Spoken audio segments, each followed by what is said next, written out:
Oromon hoytuma murtii tumattu waan biraa dura nagaa lallabde sa'a nagaa lallabde nama nagaa lallabde malkaa nagaa lallabde maddaa nagaa lallabde karaa nagaa lallabde gabaa nagaa lallabde bultii nagaa lallabde ooltii nagaa lallabde wanni isiin hin lallabiniif hin jirtu waan uumame muluufuu nagaa lallabde nagaatu duraan nagaa jechuun utubaa biyyaa yoo nageenni jiraatin homaan jiran ilma qaba jechuun nagaa irratti jira ilma sanin guddifadha jechuun nagaa irratti jira ilma sanin barsiifadha jechuun nagaa irratti jira yoo nageenni hin jiraatin hin jiru hin horadhaan hin jiru hin qotadhaan hin jiru hin bocadhaan hin jiru ilma barsiifadhaan hin jiru nageenni yoo hin jiraatin guddinni hin jiru misoomni hin jiru nagaa kenna wanni eeggannuuf jiru teennaaf eeggan nagaa namaa hayyuu jirutu eega wayyuu jirutu eega abbaa amantiitu eega abbaa gadaatu eega abbaa bokkuutu eega qeerrotu eega qeerrittitu eega haadha siinqeetu eega akkanatti eegama nageenni kalee. Magaalota naannoo Oromiyaa keessatti hojii misoomaa beelladaa karaa ammayyaa ta'een hojjetamaa jiruun bu'aan qabatamaan argamaa jiraachuu biiroon koominikeeshinii Oromiyaa beeksise. Imalli badhaadhinaa yaadamarraa kan ce'ee gocha qabatamaa lammiilee hiyyummaa keessaa gara milkaa'inaatti ceesisaa jira jedha. Imala kana milkeessuu fi karoora xiiqiin tarkaanfatee haaraan dabalame akkasuma bu'aawwan gurguddoo magaalota Oromiyaa keessatti galmaa'uun himame. Hojiiwwan inisheetiivii garaagaraa magaalota Oromiyaa keessatti dhuunfaan hojjechuu irraa hanga karaa gurmaa'anii misoomsutti hojiin hojjetame milkaa'inoonni argamaa jiraachuun ibsame. Magaalota keessatti misoomni beelladaa kan akka horsiisa lukkuu, booyyee, horii aannanii, furdisa horii, qurxummii akkasumallee oomisha dammaatiin bu'aan dadansaan argamuun ibsama. Kanaanillee magaalonni iddoo gurgurtaa qofa osoo hin taane iddoo oomishaa ta'aa jiraachuu ibsi kun ibee jira. Akkasuma hojii misooma qonnaa magaalota Oromiyaa keessatti babal'achaa jiruun qaala'insi gabaa to'atamuu irratti milkaa'inni mul'achuun cinaatti nyaata madaalamaa oomishuuf akkasumallee wabii nyaataa mirkaneessuu fi gumaacha olaanaa caarraa hojii uumuu galii dabaluu fi haala kan mijeessu ta'uunis himame. Mootummaan milkaa'inaa argamee jiru kana cimsuun badhaadhinaa maatiirraa jiraattota magaalaa fayyadamoo tolchuu fi bara 2017 keessa kilaastera beelladaa 100,000 fi 38,800 ijaaruun oomishaa fi oomishtummaa guddisuun xiyyeeffannoon hojjechaa jiraachuu ibsame. Haaluma kanaan magaalota Jimmaa, Aggaaroo, Mattuutti inisheetiivonni ijaarsa kilaasteroo haala sadarkaa isaa eeggateen adeemsifamaa jiraachuun ibsame. Oduu bal'inaan qaban kan itti aanutti yoo darbinu hanqinni nyaata madaalawaa daa'imman qaccaruu fi kan saaxilu yoo ta'u qorannoon Inistituutii Fayyaa Hawaasaa Itoophiyaa daa'imman biyyattii harka qucaramuu guddina umrii isaa gituurra isaan dhowwee fi saaxilamoo ta'uu agarsiisaa jedhan Dr. Dammaqaa Takluu. Yuunivarsiitiin Finfinnee dhimma kan irratti odeeffannoo garaagaraa irratti hojjetaa jiru ibsee jira. Bulchaan nagaraa dhimma kan hordofee jira. Hanqinni nyaata madaalamaa rakkoowwan quucaruu fi dandeettii yaaduu hirdhisuuf kan nama saaxilu yoo ta'u qorannoon dhaabbata fayyaa addunyaa bara 2023 darbee ifoomse akka agarsiisutti uummata addunyaarra jiraatu keessaa dhibbantaan 35.4 yookaan namoonni biliyoona 2 fi miliyoona 800 ol ta'an nyaata madaalamaa kan hin argannedha jedha. Inistituutiin Fayyaa Hawaasaa Itoophiyaa qorannoo bara 2016 darbee ifoomseen quucaruun daa'immanii ammallee rakkoo fayyaa hawaasaa isa hangafa ta'e itti fufuu akeekeera. Daa'imman umuriin isaanii waggaa 5 gartee keessaas dhibbantaan 39 quucarummaa guddina umurii isaaniin giturraa isaan dhowweef saaxilamoo ta'uu kan agarsiisu qorannichi dhibbantaan 11 ammoo ulfaatina dheerina hojjaa isaaniitiin gitu akka hin qabne isaan taasisuuf saaxilamoo akka ta'an agarsiisa. Dr. Dammaqaa Takluu Yuunivarsiitii Finfinneetti qorataa sirna nyaataa yoo ta'an hanqinna albuudota nyaata madaalamaaf oolanii miidhaan isaan qaban hedduu ta'uu dubbatu. Qorannoon dhiyoo kanatti gaggeeffame bara dheengaddaarratti kan gaggeeffame maal agarsiisa? Uummanni Itoophiyaa keessa jiru irra caalaan hokiin tokko hokiin lama albuudota kana hanqina qaba.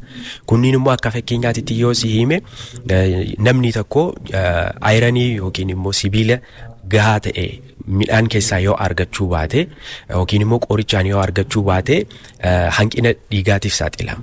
Hanqinni dhiigaa kun immoo komplikeeshinii fayyaa adda addaa qabatee dhufa. Akka fakkeenyaatti ijoolleen sammuun isaanii karaa gahaa ta'een akka guddanne godha. Yookiin immoo garuma keessatti odoo jiranuu akka du'an yookiin immoo dhukkubsataa ta'anii akka dhalatan godha. Erga guddatanii mana barumsaas deemanii barumsa isaanii haala barbaachisuun akka hin hubanne isaan godha. Sila kanaafuu isa kana yoo argitu akkuma biyyaatittu parsantaa 40 caala. Saaxilama kanaan ka hanqina sibiila kanaan ka saaxilamanii jechuudha. Sababoota qucarummaa fi hir'ina qaamaatiif nama saaxilan keessaa hanqinni albuudota akka sibiilaa, ziinkii fi seeleeniyamii jedhamanii isaan bu'uuraa yoo ta'an, albuudonni kunniin biyyee keessatti kan argamanii fi faayidaa olaanaa kan qaban yoo ta'u, hanqinni isaanii kutaalee biyyattii hundatti kan mul'atu ta'uu himan Dr. Dammaqaan. Qaama fayyaatiif albuudonni faayidaa guddaa qaban akka warra ayiran jennu akka yookiin immoo sibiila zinc ka jennu selenium ka jennu kunniin biyyee gosa garaagaraa keessatti akkaataa wal madaalawaa ta'een hin jiraatan. Ziinkii illee kabiraallee odoo si hime kunniin saaxilamni isaa guddaadha. Ziinkii amma deefishansiin ziinkii yookiin immoo hanqinni ziinkii nyaata keessaa fi uummata keessa ka jiru waggaa argitu parsantaa 72 akka biyyaatittu.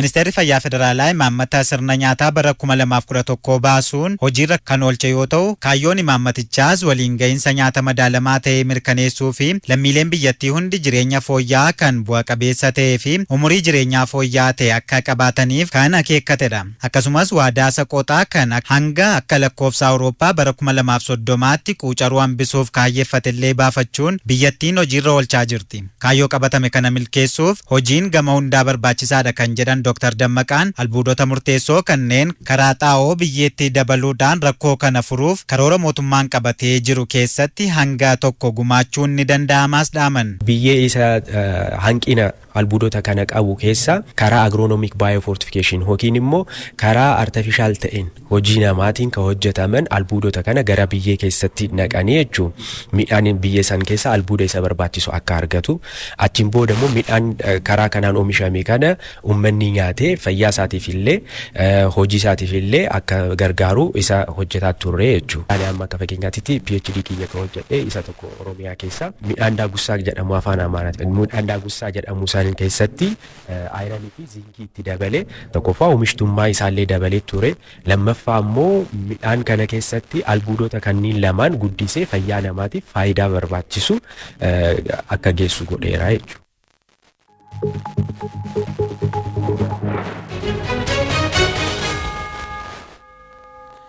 Gurmaa'insa caasaa ganda haaraa hojiirra oolanii fayyadamoo ta'aa jirraa jiran bulchiinsa magaalaa Shanootti jiraattonni gandoota Mogoriif Gaara Dagaa fi Tulluu Kurfoo fi Siinqee bu'aa argachaa jiranii daran itti fufsiisuu fi hojii misoomaa fi nageenya hooggansa caasaa gandaa waliin hojjechaa jiran cimsanii kan itti fufan ta'ullee himanii jiru. Bijaalame Barraa.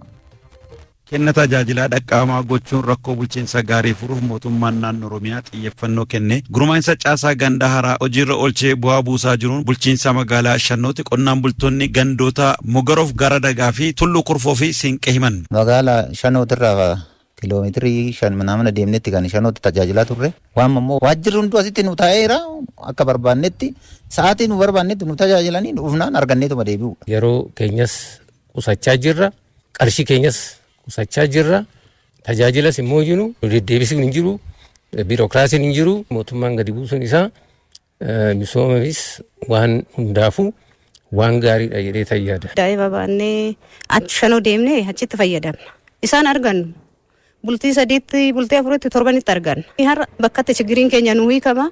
Amma hoo dhufne ammoo nu gaggeechan waan rakkanne rakkina keenyatti manne akka gaariitti nu gaggeechannee bu'aa argachaa jiranus daran itti fufsiisuuf caasaa ganda haaraa waliin qindaa'uun hojii misoomaa fi nageenyaa hojjechaa jiran cimsaniis kan itti fufan ta'uu isaanii dubbatan. Hirmaannaa uummataatiin malee isaan qofti asitti tajaajilanii faayidaa kennuu hin danda'an.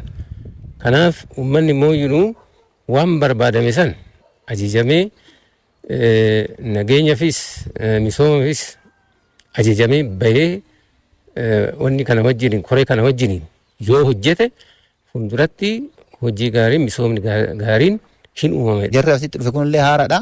isaan illee qarqaarree gawanna kanatti ceesisuudhaaf xaaraa hirranuuf waan gaariidha gawanna mootummaa waan gaarii nu buuse. Bulchaan ganda Tulluu Kurfoof Siinqee obbo Taammiruu Asaffaa fi bulchaan gandaa Mogaroof Gaara Dagaa obbo Balaay Lammaa akkaataa mootummaan karoorfatee caasaa ganda haaraa hojiirra oolchee karoora baafatanii hojii qabatamaa hojjechuun uummata fayyadamaa taasisaa jiraachuu isaanii eeran.